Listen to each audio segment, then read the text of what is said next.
පිහිටයි අනුරාධපුරය.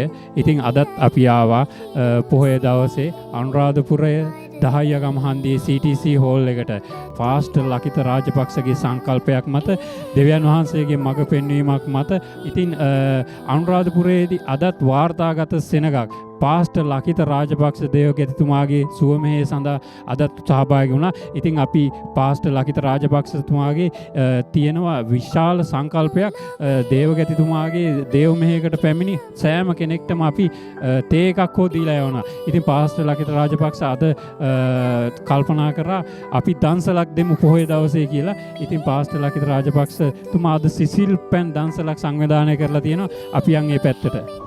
ඔව් ජේසු පීටයි මහත්තයා ඔයා අද දවසේදී ජේසු රජුන් සභාවට ඇවිල්ලා මම හිතන්නේ විශේෂ දෙයක් ලබා ගත්තා. ගොඩක් දේවල් ලබා ගත්තා. සාක්කියකුත් අපිට දුන්නා. ඒ සම්බන්ධව ඔයාලට වචන කීපයක් කියන්න පුළුවන්ද? පුළුවන් කියන්න. හොඳයි අපි පාස්ටර් ගාවට ඇවිල්ලා මම අප්‍රේල් 1 වෙනිදා ආවේ. මගේ අතේ අමාරුවක් තිබ්බා. ඒක මට ඉවලෙම සුව වුණා. ඒ වගේම දැන් අපි මෙතෙන් දැන් අදත් ආවා. අදත් ගොඩ හොඳයි. ඒ වගේම මම අයියා එක්ක ආවා. අයියා දරිස් එක අමාරුවෙන් ආවේ. දැන් එයාට මේ සනීප ගොඩක් ස්තුතියි වාගේ වචන සුවල්පයට. තවත් සහෝදරියක්ගෙන් ආමු. සහෝදරිය අපිට චුට්ටක් දැනුම් දෙන්න අද මොනවාද අපේ මේ දන්සල ගැන? ගොඩක් සතුටුයි. අපි දුරින් ඉඳලා ආවේ මේ වගේ වෙලාවක මේ වගේ දෙයක් ලැබෙන ගොඩක් සතුටුයි. ඇත්තටම ස්තුතියි සහෝදරිය. ඒ වගේම අපි තව සහෝදරයෙක් ගාවට යනවා. මේ සම්බන්ධව වචන සුවල්පයක් අපිට දෙන්න පුළුවන්ද? ඔයාට අද ජේසු රජුන් සභාවට ඇවිල්ලා මොන හරි දෙයක් ඔයා ලබා ගත්තද? ඒ ලබාගත්තු දේ අපිට පොඩ්ඩක් වචන වලින් පැහැදිලි කරන්න. ජේසුස් රජුන් සභාවේ අපිට විස්මිත දේවල් වෙනවා, හොඳ දේවල් වෙනවා. මටත් ගොඩක් දේවල් වෙලා තියෙනවා. ඒ හින්දා මම ගොඩක් විශ්වාස කරනවා ජේසුස් රජුන් සභාව අපිට ගොඩක් වැදගත් කියලා.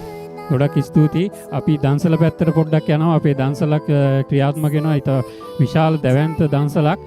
සහෝදරය අපිට පොඩ්ඩක් කියන්නකෝ. අපි ජේසු රජුන් සභාවේ විශාල දන්සලක් කරන ඕගොල්ලන්ට දේවමේ අවසානයේදී. ඒ සම්බන්ධව මොන හරි ඔයාලට කියන්න පුළුවන්? සතුටුයි උදේ ඉඳලා වතුට්ටියක් අතුරින් හිටියේ. ඒක ගොඩක් සතුටුයි අපිට. ඒ වගේම මං ගියේ පාරත් ආවා. මේ පාරත් ආවා. ලබන පාරත් එනවා අනිවාර්යයෙන්ම. මම සතුටුයි. ගොඩක් ස්තුතියි. අද ලබාගත්තු දේ ගැන මොන හරි දෙයක් කියන්න තියෙනවද? අපිට මේ හරිම සතුටුයි මේ ගැන. මේ ආපු එක ලොකුම දෙයක් අපිට කියලා හිතෙනවා. ඇත්තටම මේ අපිට පිළිහිට තියෙනවා මේකේ. අද අපි ලොකු කර්තව්‍යයක් කළා අනුරාධපුර නගරය තුල දහයගම CTC හෝල් එක ඉදිරිපිටදී අපි අද විශාල දන්සලක් ක්‍රියාත්මක කරා. ජේසු රජුන් සභාවේ ලකිත රාජපක්ෂ දේවගැතිතුමාගේ සංකල්පයක් අනුව අනුරාධපුරේ CTC හෝල් එක අද පිරි ඉතිරි යන සෙනගක් ජේසු රජුන් සභාව තුළට ඇවිල්ලා තියෙනවා. ලකිත රාජපක්ෂතුමාගේ විශාල හාස්කම් ගොඩක් මැද අද අපි දේවමෙහෙය අවසානයේදී ජේසු රජුන් සභාවේ හැමදාම සංකල්පයක් තියෙනවා දේවගැතිතුමාගේ දේවමෙහෙය අවසානයේදී අපි යම් පමණකින් තේ එකක් හරි දීලා යවනවා. හැබැයි අද දවසේදී ජේසු රජුන් සභාව තුළදී අපි විශේෂ දන්සලක් සිසිල්පැන් දන්සලක් නිර්මාණය කරලා තියෙනවා. ඉතින් අද දවසේදීත් විශාල සෙනග පිරිසක් ජේසු රජුන් සභාවට අනුරාධපුරේ CTC හෝල් එක අසලට ගෙනාපු දෙවියන් වහන්සේට ගොඩාක් ස්තුතිවන්ත වෙමින් ඊළඟ පොහොය දිනේදීත් ලබන මාසේ පොහොය දිනේදීත් අපි නැවතත් එන ලෙස දැනුම් දෙමින් අවසන් කරනවා. ජේසු පීඨයි.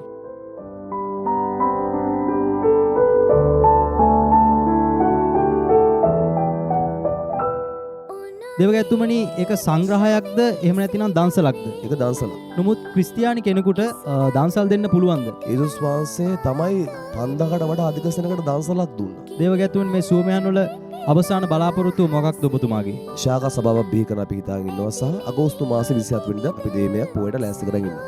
King Jesus Church Media Team අපි මේ මොහොතේ රැඳී සිටින්නේ අනුරාධපුරය දහයගම හන්දිය CTC උත්සව ශාලා පරිසරයේ. මේ ස්ථානයේ මීට සුළු මොහොතකට පෙර දැවැන්ත සුවමයක් සිදු වුණා විශාල ජනකායගේ සහභාගීත්වයෙන්. ඒ සිදු කරනු ලැබුවේ යේසු රජුන් සභාවේ නිර්මාතෘ ප්‍රධාන සභාපාලක ගරු ලකිත රාජපක්ෂ දේවගැත්තුමන්ගේ සහභාගීත්වයෙන්. මේ වෙලාවේ අපි බලාපොරොත්තු වෙනවා දේවගැත්තුමා සමග යම් සාකච්ඡාවක් පැවැත්වීමට ඉඩහසර වෙන් කරවා ගැනීමට ඔබට ආරාධනා කරනවා අපේ සාකච්ඡාවට සහභාගී වෙන්න ලෙස. දේවගැත්තුමනි යේසු පිටයි. දේවගැත්තුමනි අපි දැක්කා මීට සුළු මොහොතකට පෙර දෙවියන් වහන්සේ මේ ස්ථානයේ බලවත් දේවල් කරා. CTC උත්සව ශාලාවේ පිරිතිරි යන සෙනගක් ගෙනාවා. අපි දැක්ක පුදුම දේවල් දෙවියන් වහන්සේ ඔබතුමා තුලින් කරා. ඒ ගැන අපිට ගොඩක් සතුටුයි. අපි දැක්ක දේවගැත්තුමනි සෙනග ඇතුල් වෙද්දිවත් සෙනග එළියට යද්දිවත් කිසිදු මුදලක් කිසිම කෙනකින් අය කරේ නැහැ. සියල්ල නොමිලේ තමයි මේ ස්ථානයේ සිදු කරේ. ඒ වගේම අපි විශේෂම දෙයක් දැක්ක අපි කවදාවත් දේව මේක දැකලා නැති දෙයක්. ඒ යන හැම කෙනෙකුටම ඔබතුමා සංග්‍රහය සූදානම් කරලා තිබුණේ එළියේ. දේවගැතුමනි ඒක සංග්‍රහයක්ද එහෙම නැතිනම් දන්සලක්ද?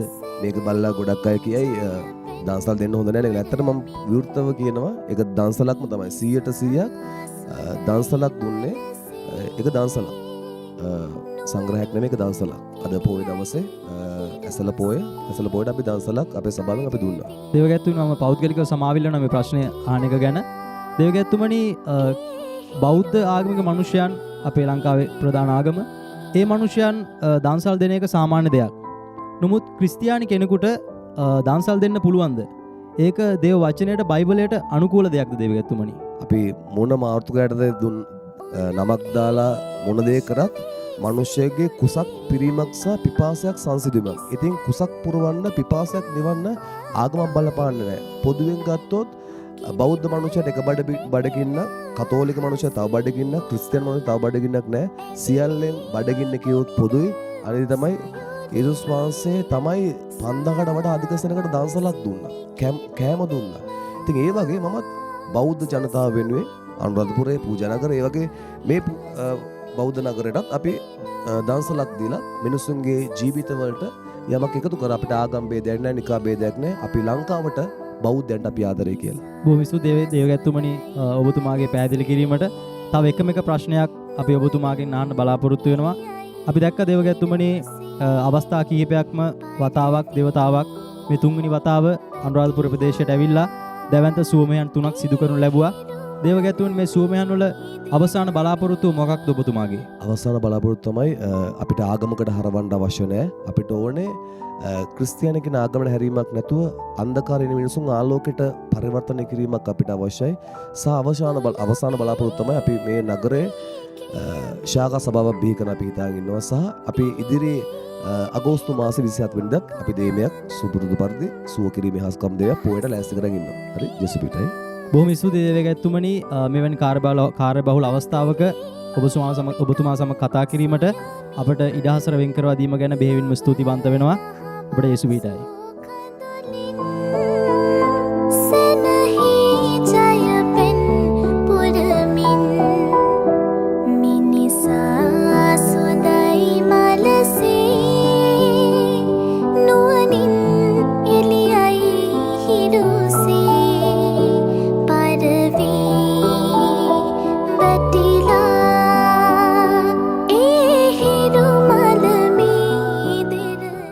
Man of God, Pastor Lakitha Rajapaksa.